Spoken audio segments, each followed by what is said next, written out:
হইছাও হ্যাঁ, একটা হাসি খুশি। দাও। প্রিয় দর্শক, এই যে হাসি মুখ গুলোই আমরা দেখবো, চেষ্টা করব। আর অবশ্যই গোস্ত রান্না করে আজকে খাবা, হ্যাঁ। আর অর্ধেক আবার থুয়ে আসবা, পরে আবার খাবা। হ্যাঁ, আচ্ছা, আচ্ছা, ঠিক আছে। হ্যাঁ। প্রিয় দর্শক, আসসালামু আলাইকুম রহমতুল্লাহ। আজকে এসেছি সেই অসহায় দাদির বাসায়, যে আসলে দেখবো আসলে কেমন আছে। আসেন। ও দাদি, আসসালামু আলাইকুম, কেমন আছো? দেখা যায়, আমাদের দেখা যায়। আচ্ছা, আপনি প্রিয় দর্শক একটু দেখেন দাদি আজকে কি দিয়ে খাচ্ছে। দেখেন, একটু কাছে নিয়ে যান। কাছে নিয়ে যান। এটা দিয়ে ভাত খাচ্ছেন? হ্যাঁ, আচ্ছা আচ্ছা। একটু একটু বাইরে আসেন, একটু বাইরে আসেন, এখানে আসেন। থাক, ওটা ভাতটা থাক থাক। আসেন, বসেন। দাদির এই সাইডে একটু দেখান। এই যে তার রান্নাঘরের অবস্থা, এখানে রান্না করে, ঠিক আছে। আর আজকে এই ঘরটা দেখান, দাদির ঘরটা দেখান। হ্যাঁ হ্যাঁ, এবার আমাদের দিকে ঘুরান এবার।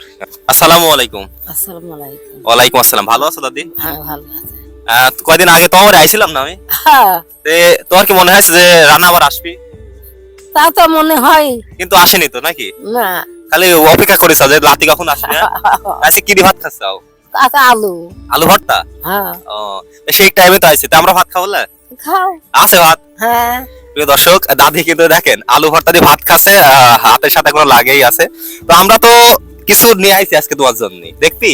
হ্যাঁ, আচ্ছা দেখাই কি নিয়ে আইছি তোমার জন্য। আসলে দর্শক, মানুষ যখন বৃদ্ধ হয়ে যায় তখন কিন্তু আসলে তারা কি দিয়ে ভাত খাবে না খাবে একটা বাজার করার মতনও কিন্তু কোনো কন্ডিশন থাকে না। আচ্ছা, দেখি আজকে দাদির জন্য কি কি নিয়ে আইছি। হ্যাঁ, দাদির জন্য নিয়ে আইছি মশলা, ধর একটু এখানে থাক। হ্যাঁ, তারপরে নিয়ে আইছি হচ্ছে লবণ, তারপর হচ্ছে জিরা, তারপর হচ্ছে ধনিয়া গুঁড়া, তারপর হচ্ছে মরিচের গুঁড়া, তারপর হচ্ছে 1 বোতল তেল, তারপর হচ্ছে হলুদের গুঁড়া, তারপর হচ্ছে এই যে 7 কেজি চাল, 5 কেজি চাল, ঠিক আছে। আর এগুলো কি রান্না করে খালে কি খুশি হবি না? হ্যাঁ, আমার তো আলু ভর্তাই খাওয়া লাগবে না, কি খুশি হবি না? হ্যাঁ, আলু ভর্তা খালেও খুশি নাকি? হ্যাঁ। তোমার জন্য আর একটা জিনিস আছে, সারপ্রাইজ। দেখো তো কি চিনতে পারো কিনা। চিনতে পারো? এই যে এদিক এদিক, চিনতে পারো? বয়লা। বললার, খুশি হয়েছো? হ্যাঁ, হ্যাঁ, এটা কার জন্য? আমি জানি। তোমার জন্য। আর জানি। রান্না করে খাবি না তো? হ্যাঁ, আমি কিন্তু আসি দেখবো যে রান্না করেছাও কিনা।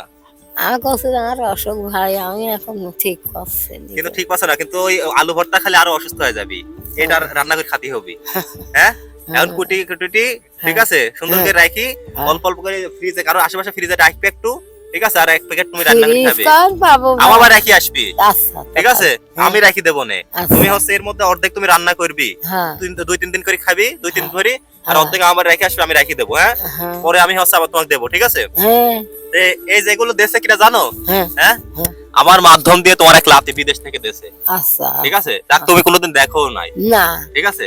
এটা কি তুমি খুশি? খুশি। হ্যাঁ, এখন যে লাতি দিল তোমাকে যে খুশি করাল, তার জন্য কি করবা? কি করবো? দোয়া করতে হবে। হ্যাঁ, দোয়া, দোয়া তো করি, নামাজ পড়ি, কি করতে হবে? দোয়া তো করি। হ্যাঁ হ্যাঁ, ঠিক আছে। হ্যাঁ, মানে বৃদ্ধ মানুষ যারা থাকে তারা কিন্তু একটু ভালোভাবে বলতেও পারে না কথা, কার পরে কি বলতে হবে, কিন্তু তারা মন হচ্ছে সরলতা তাদের মধ্যে থাকে সব সময়।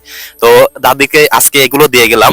আজকে হচ্ছে এই মুরগিটা সুন্দর করে করবেন, করে হচ্ছে অর্ধেক রান্না করবেন আজকে। সব কিছু দিয়ে গেছি রান্না করার, কোনো কিছু কমতি নাই। এটার জন্য রান্না হচ্ছে না হবে না, হ্যাঁ, সব দিয়ে গেছি, চালটা সব, ঠিক আছে। অর্ধেক রান্না করবা আর অর্ধেক আমার বাড়ি থুয়ে আসবা, পরে আবার মেলা দিন পর যখন খাতে ইচ্ছা করে তখন আমার বললে আমি দিয়ে দেবো। হ্যাঁ, খুশি? এবার এবার যে ভাই দিল তার জন্য কি করবা? আর এই যে অসুস্থ, আলু ভর্তা খেলে আরো বেশি অসুস্থ হয়ে যাবা। ও ভাই, কি করবো, আমার ভাত টাত নানতেই পারিনি, আঁকা করি, তাতে আমার প্রেশার বেশি হয়ে আরো বেশি হয়েছে। প্রেশার মাপিয়েছি বেটা, না ও সব কারবার নেই। আচ্ছা, বেশি অসুস্থ, জ্বরের ওষুধ কিনেছাও? হ্যাঁ, জ্বরের ওষুধও খাচ্ছি। ওষুধ টাকা আমাকে আছে, ওষুধ কিনার জ্বরের ওষুধ কি ভাই, হাতটা আমার কাঁপতেছে। আচ্ছা আচ্ছা, ওষুধ কিনার টাকা আমাকে আছে কিছু, ওই ওষুধের নেওয়ার টাকায় তো নেই, তাতে তো সেদিন আমি কইছি যে ভাই আগে কয়টা টাকা দিলে ওষুধ খাইতাম, আর ঘর তো জরুরি হয় পড়ি যাচ্ছে। তুমি এগুলো আজকে খাবা, ঠিক আছে। আর আমি তোমাকে ওষুধ কেনার জন্য কয়টা টাকা দেবো, ওই ভাইয়েরই টাকা, ঠিক আছে। তুমি খুশি মনে নিয়ে তুমি ওষুধ কিনবে। হ্যাঁ, আচ্ছা দাঁড়াও। প্রিয় দর্শক, আসলে মানুষের পরিস্থিতি সবসময় একরকম থাকে না। চেষ্টা করব আমরা সবসময়। এই যে দেখো, তোমার জন্য এন কয় টাকা দেখো তো, দেখো কয় টাকা, 200 200। হ্যাঁ 200 টাকার ওষুধ কিনে খাবা। হ্যাঁ, হ্যাঁ, হ্যাঁ। যে প্রাথমিক তোমার যে জ্বরটা আইছে না, এটার জন্য তুমি ওষুধ কিনে খাবা, ঠিক আছে? তাহলে কি এবার হয়ে যাও? হ্যাঁ, একটা হাসি খুশি। দাও। প্রিয় দর্শক, এই যে হাসি মুখ গুলোই আমরা দেখবো, চেষ্টা করব। আর অবশ্যই গোস্ত রান্না করে আজকে খাবা, হ্যাঁ। আর অর্ধেক আবার থুয়ে আসবা, পরে আবার খাবা। হ্যাঁ, আচ্ছা আচ্ছা ঠিক আছে? হ্যাঁ, হ্যাঁ। আমি কিন্তু পরে খোঁজ নেব যে রান্না করেছাও কিনা, ঠিক আছে? আচ্ছা আচ্ছা প্রিয় দর্শক, সবাই ভালো থাকবেন, আর অবশ্যই ভিডিওটা শেয়ার করবেন যাতে আপনাদের এলাকায় এমন মানুষ থাকলে আমরা যাইতে পারি সেখানে। সবাই ভালো থাকবেন। আসসালামু আলাইকুম।